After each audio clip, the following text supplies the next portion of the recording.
جنرال سمیع سادات د طالبانو په خلاف خپل نوی پلان اعلان کړ. جنرال سمیع سادات چې د پخواني حکومت یو مشهور جنرال و او په دې وروستیو کې مختلفې دندې ورکړل شوې وې، اوس یې تازه خپل نوی موقف اعلان کړی دی.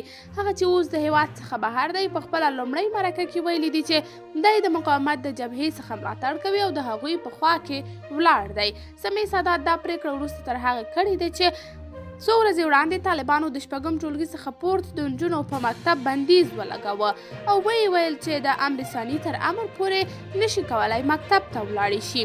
یاده دې وي چې پخوانی دولت کې په خوست کې د جنایي جرمونو مشرۍ ځلا زازۍ هم د طالبانو خلاف د مقاومت جبهې سره خپل ملاتړ اعلان کړ. د مقاومت د جبهې مشر د پخواني جهادي مشر احمد شاه مسعود زوی احمد مسعود کوي چې اوس مهال په فرانسه کې اوسیږي او د فرانسې هیواد تابعیت لري.